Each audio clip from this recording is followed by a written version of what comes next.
E vocês estão vendo que o processo, o melhoramento genético, os jovens são melhores do que os mais velhos, não é isso?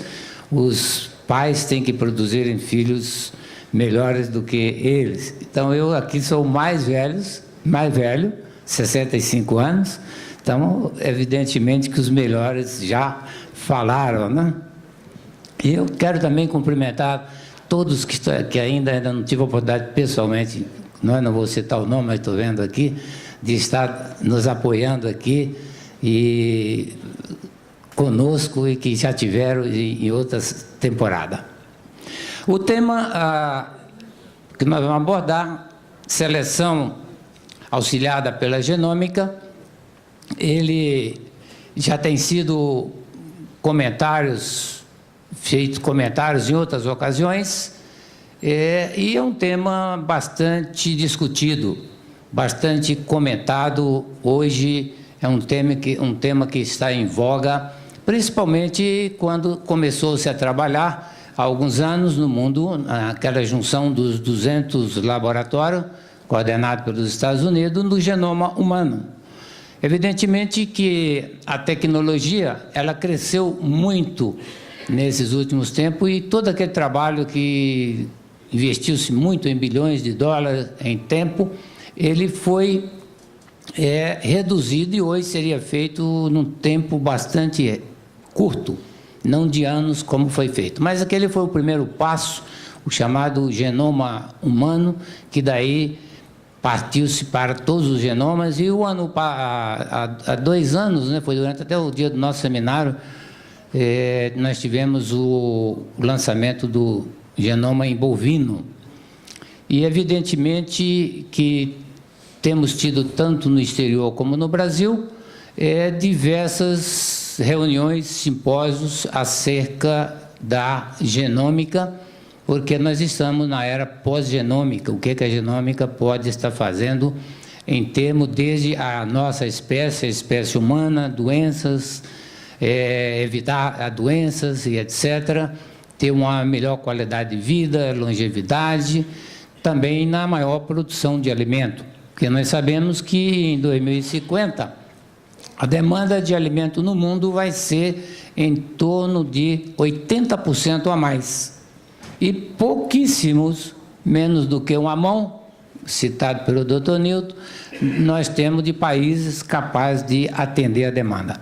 E o nosso país, ele está cada vez mais importante no mundo inteiro, país hoje com respeito internacional, tanto que não é por acaso que o presidente Obama já reuniu 3 vezes com a nossa presidente Dilma Rousseff.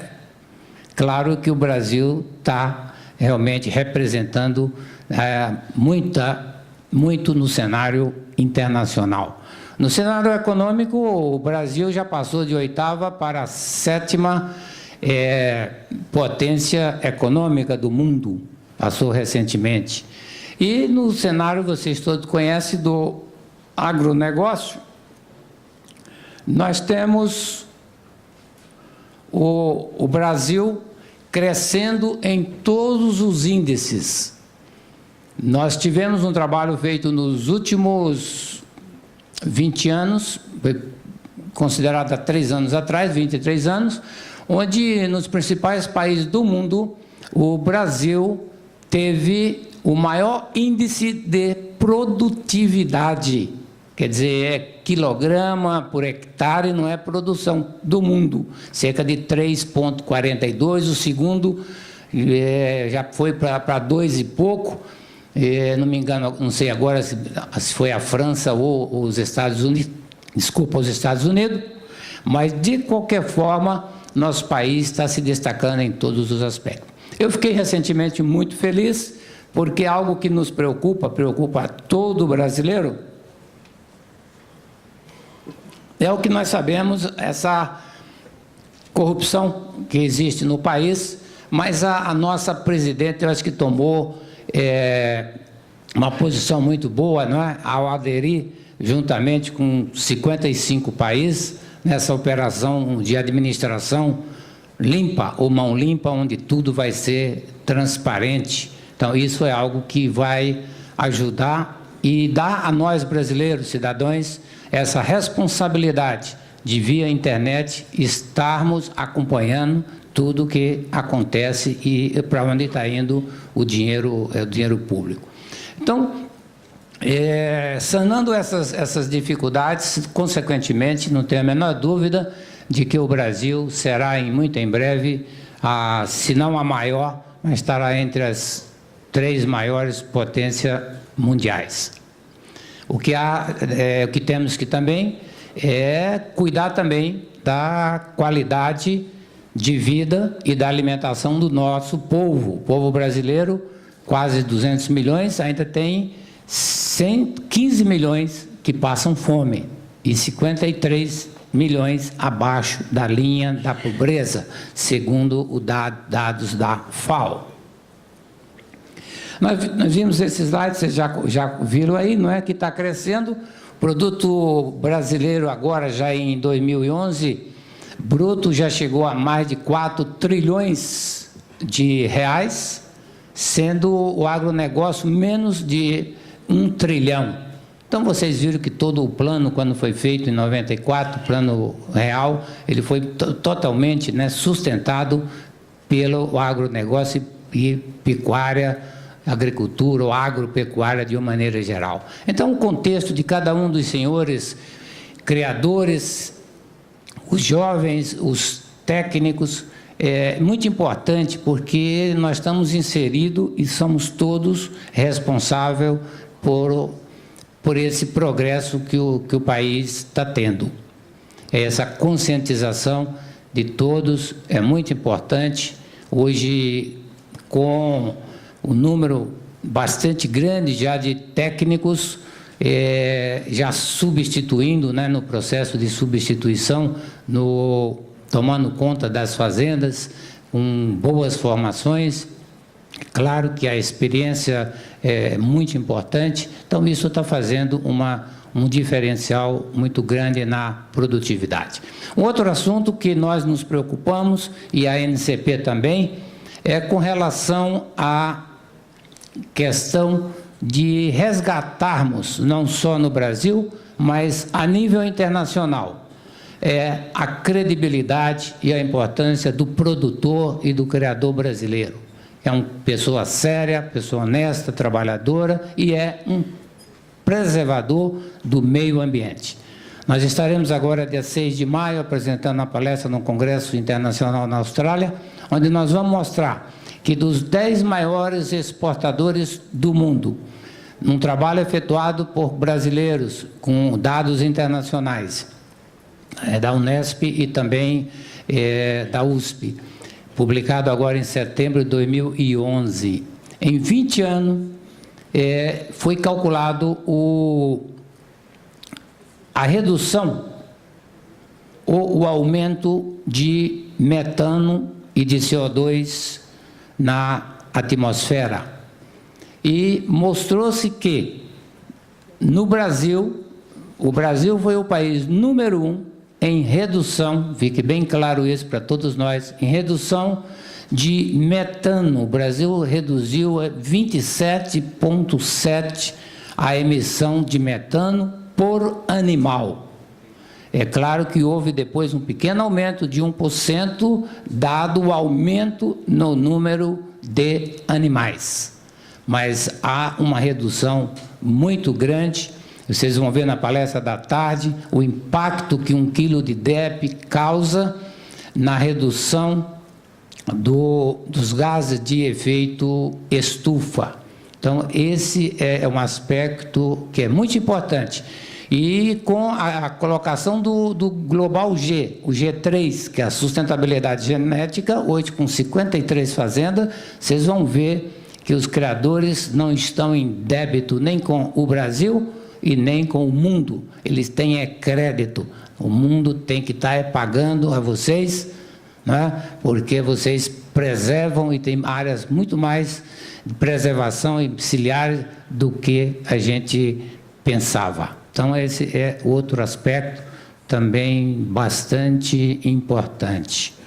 Eu estou percebendo, pediria o pessoal aí, eu acho que está bastante frio, estou vendo muitas pessoas que estão com um pouco de frio, se for o caso aí, vocês aumentem um pouquinho, para que eles possam estar numa temperatura gostosa.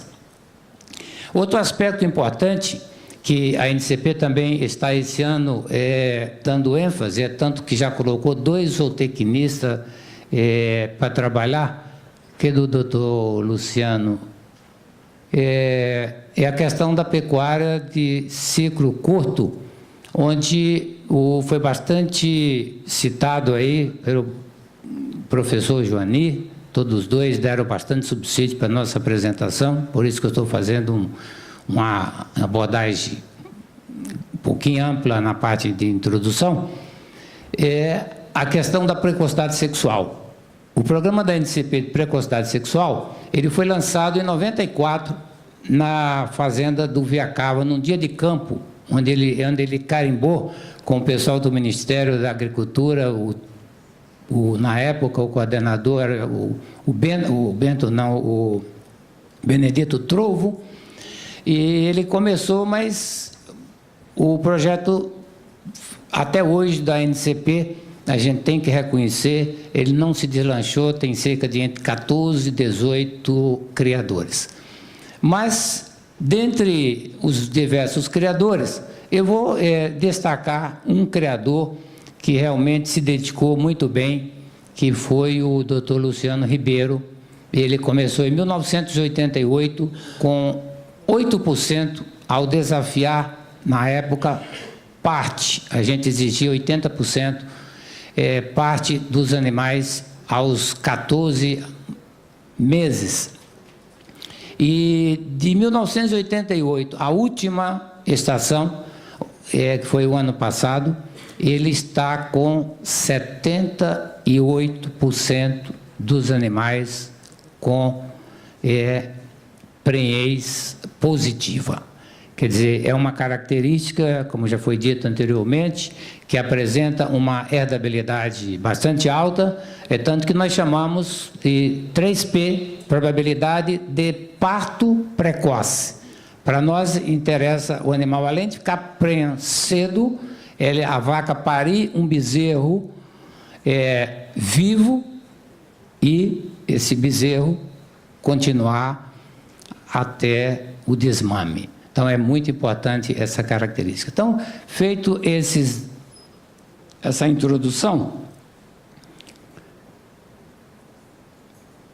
apenas uma evolução que vocês conhecem, apenas caracterizei aí que já há 2000 anos, conforme está na Bíblia, no Gênesis, lá com o Jacó, a seleção já havia começado. Às vezes a gente data de 1000 anos ou de coisa, mas já existia desde esse é o primeiro relato escrito. E algo que é muito interessante nós acompanharmos com relação aos marcadores moleculares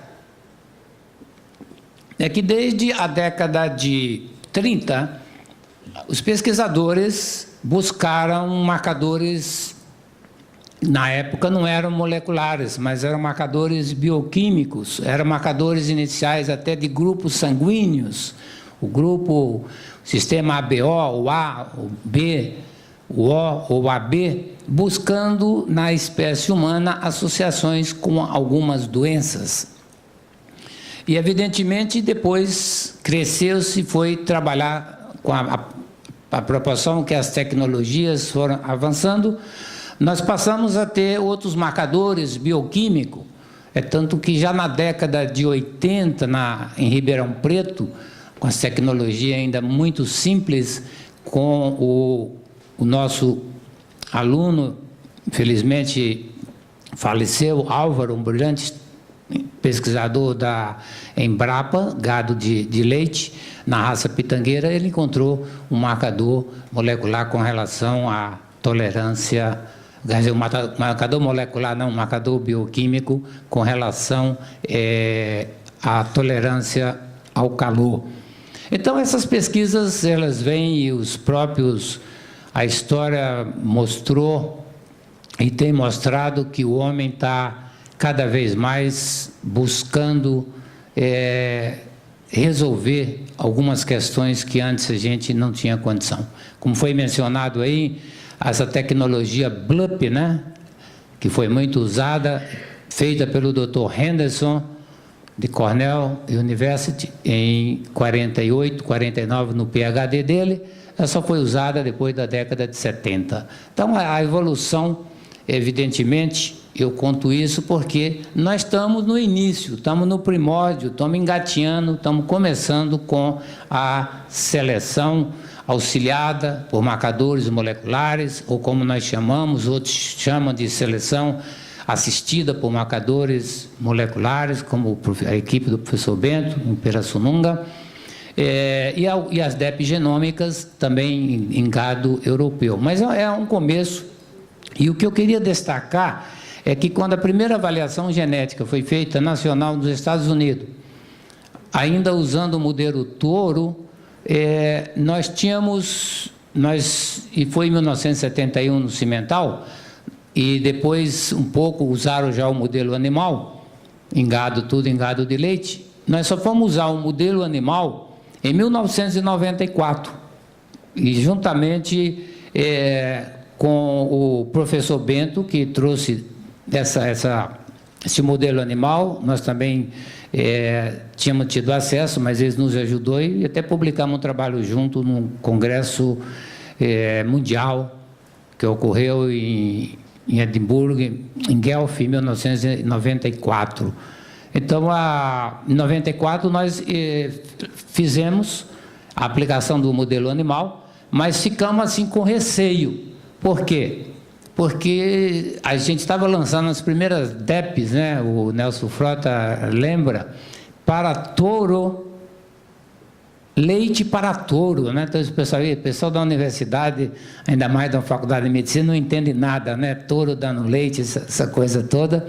E nós, naquele papel IBM, bastante largo, a gente deixou aí na mão de alguns criadores, Cláudio Carvalho, e os colegas, o Newton, o Nelson, que era o número 10 do programa, e muitos outros.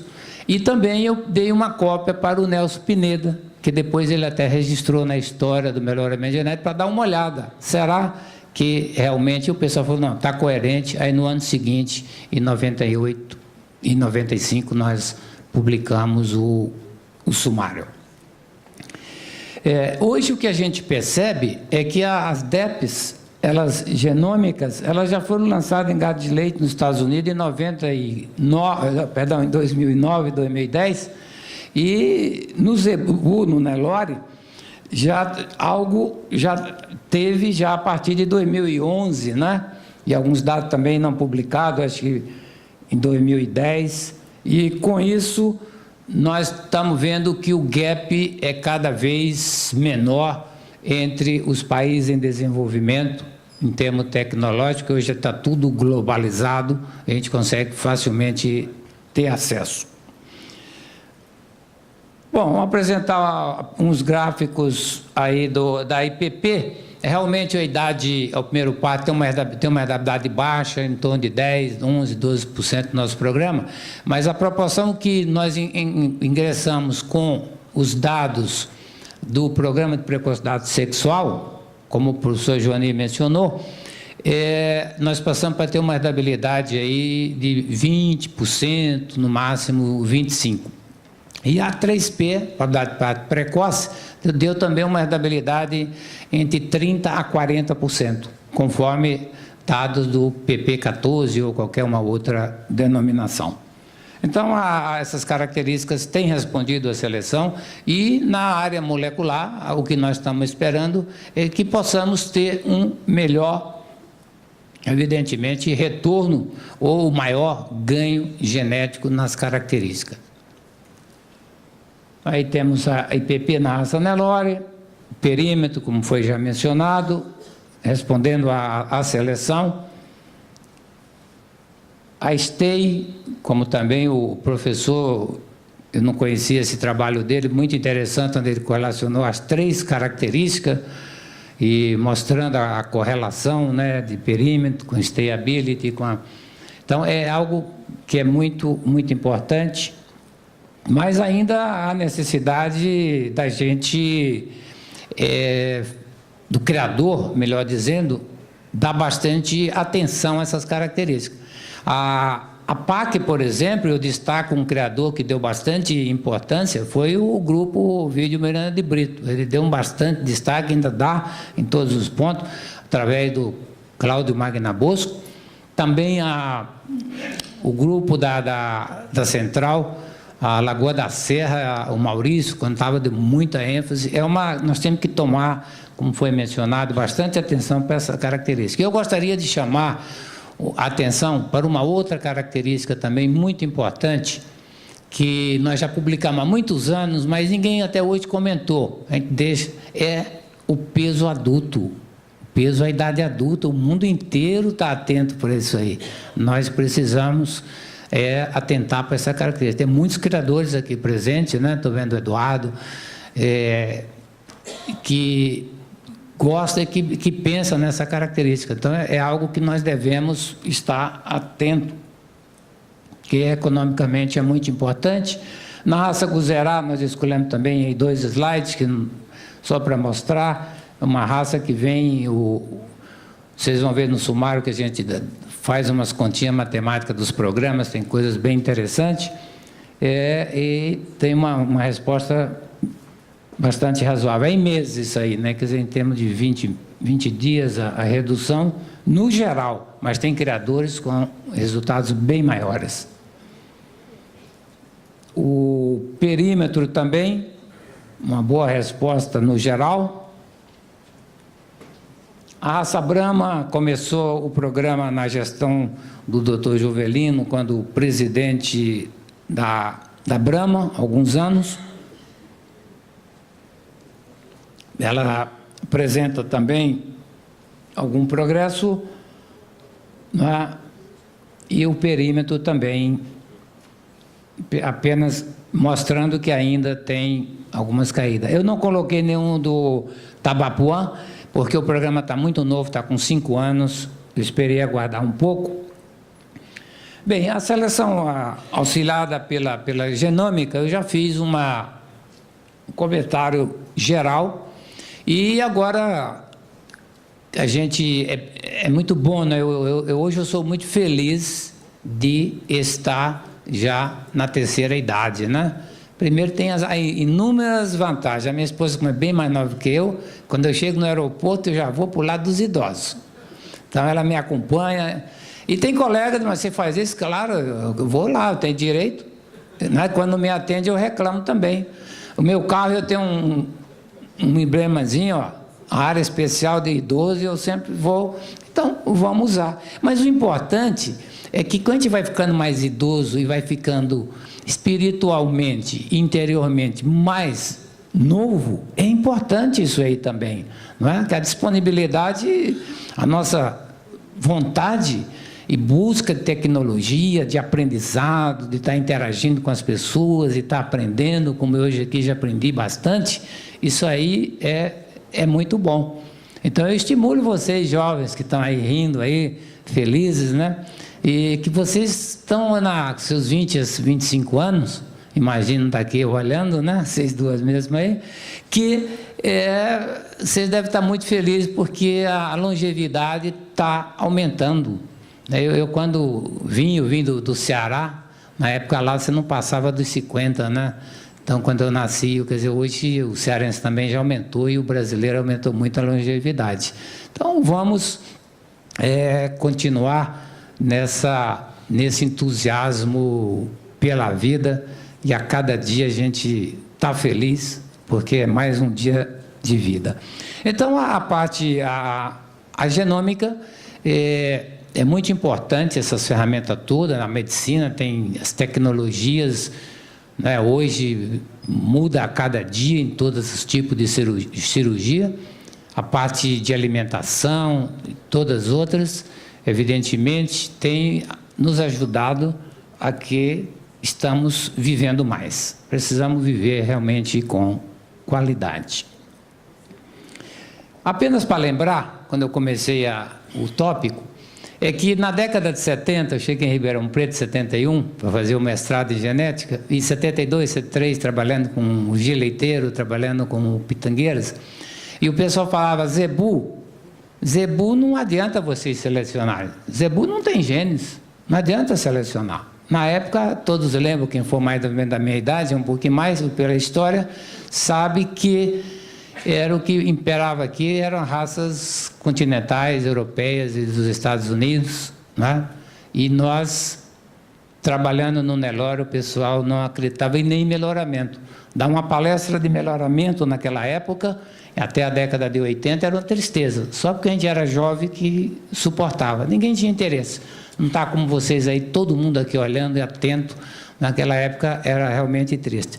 E eu fiquei muito feliz quando eu vi esse slide, mostrando que os taurinos só têm 4 milhões de SNPs, e o zebuíno, 10 milhões.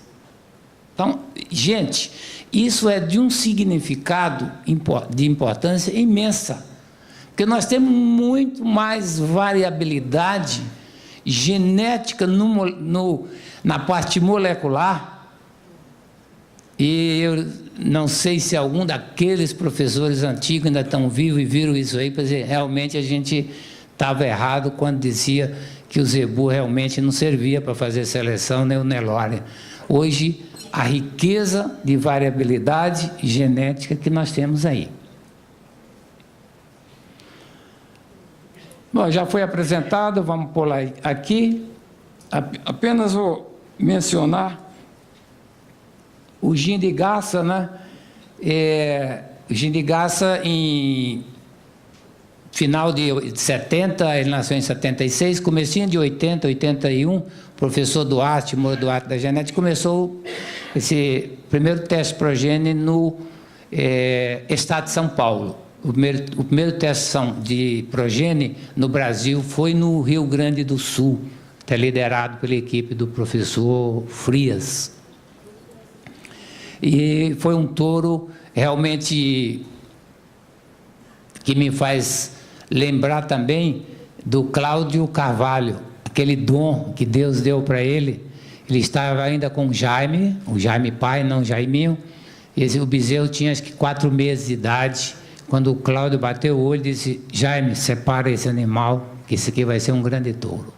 Quer dizer, é isso que nós temos que pensar no nosso país e unirmos, como nós estamos trabalhando e estamos aqui com a BCZ, com a Embrapa, Gado de Corte, e imbuído de nós pensarmos no bem maior do país, de buscar aí, em primeira etapa, um sumário unificado, uma publicação de um sumário unificado que atenda ao país, que mantenha toda a credibilidade, e ainda uma credibilidade maior do que hoje existem dos sumários desses 3 grupos, independentemente, que nós possamos, então, ter algo que seja um porta-voz para o exterior, porque o Brasil realmente está na bola da vez em termo não só nacional, mas internacional. Então, os trabalhos estão sendo conduzidos, está em nível de pesquisa, mas tem sinais bastante favoráveis e está se trabalhando com bastante apreço nesse sentido. A epigenômica já foi também aqui mencionada, os seus benefícios também.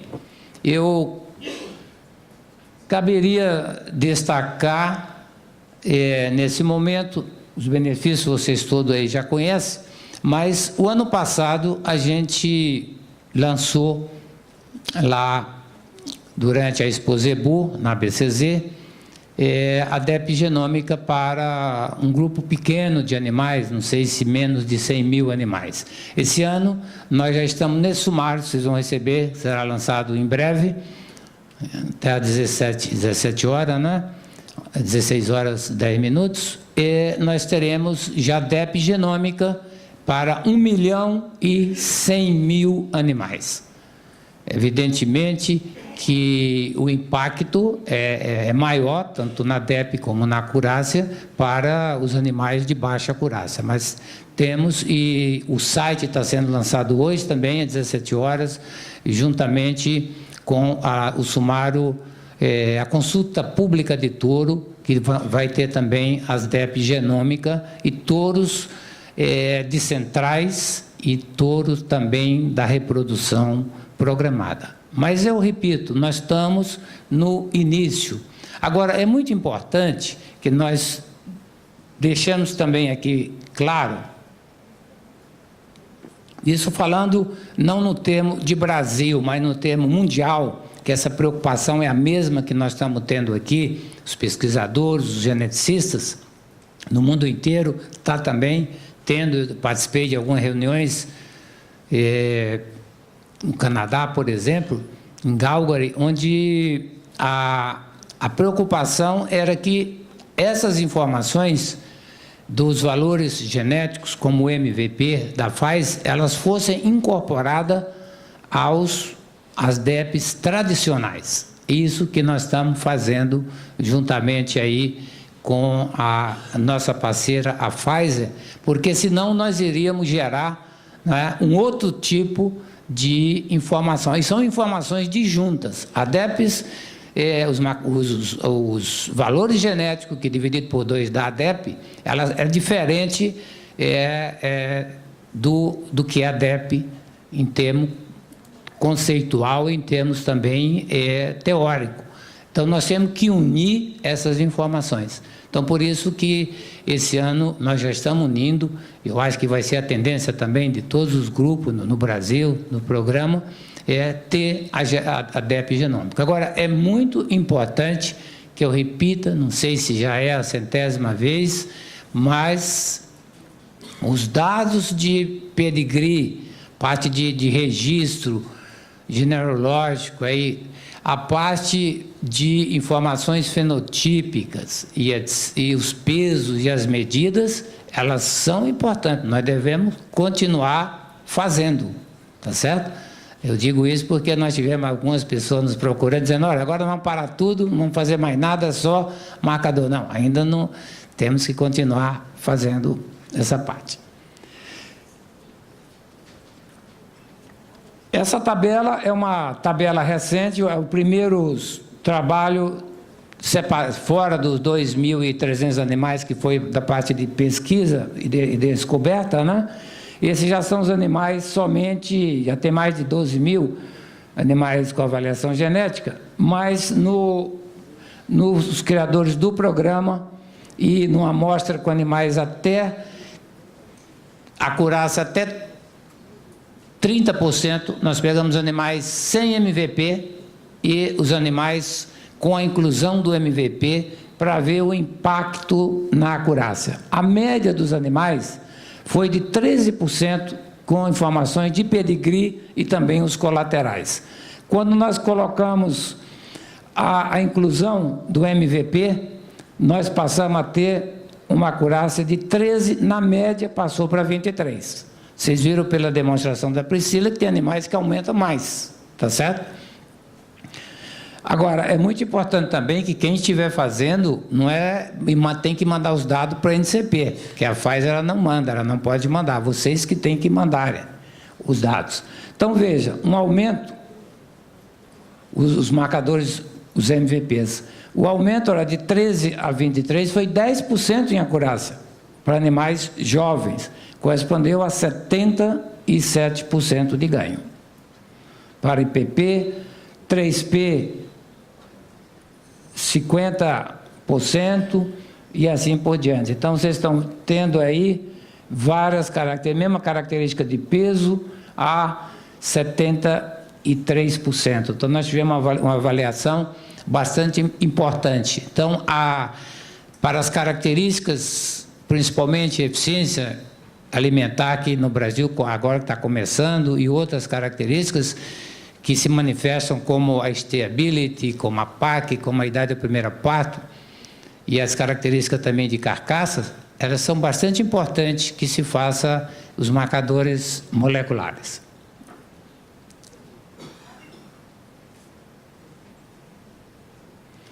Nós aqui fizemos um trabalho que eu considero interessante, é mostrar qual é o impacto de acordo com o nível de acurácia. Normalmente, os Estados Unidos, a Angus, quando compara, ela compara a de pedigree como 0,05. Se nós tivéssemos comparado com 0,5, o aumento é maior. Mas a nossa já tem, não só tem pedigree, ela tem um pouco mais de acurácia. E evidentemente que o teste de progênie conduzido nesses últimos 18 anos tem aumentado, tem dado um aumento em média de uns 30% de acurácia nos touros. Então, tudo isso contribui para que a acurácia dos nossos animais de pedigree seja mais alta. Mas está ressaltando que na acurácia até 10%, o aumento, o impacto do marcador molecular do MVP foi de 110%. E vai reduzindo, e a proporção que a acurácia aumenta de 50% de touros, não é? Esse é o aumento médio, em 1 milhão e tantos animais. Neste caso, foi só os animais de pedigree, é um número menor, de animais o impacto é menor. Então, esse impacto da acurácia, ele é bastante grande.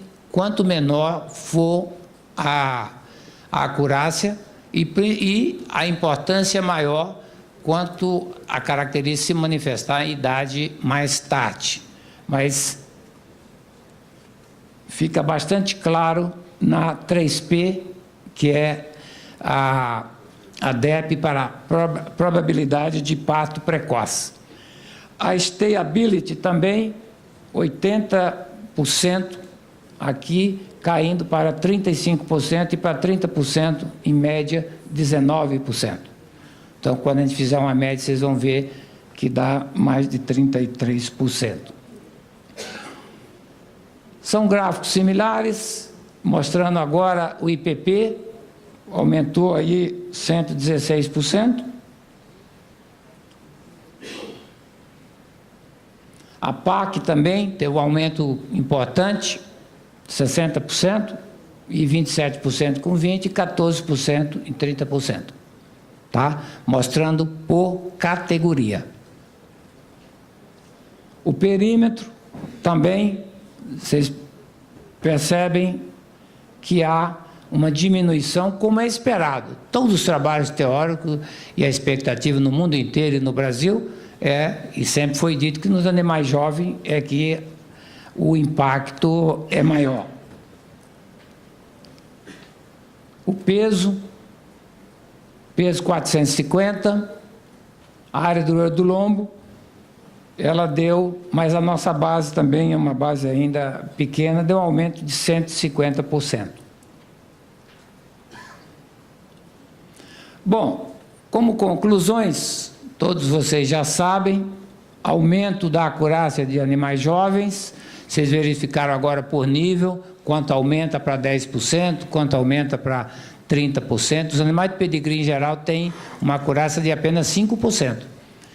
O maior ganho de acurácia obtida de característica também de baixa herdabilidade, e foram obtidos ganhos médios, em média de 33% a 77%.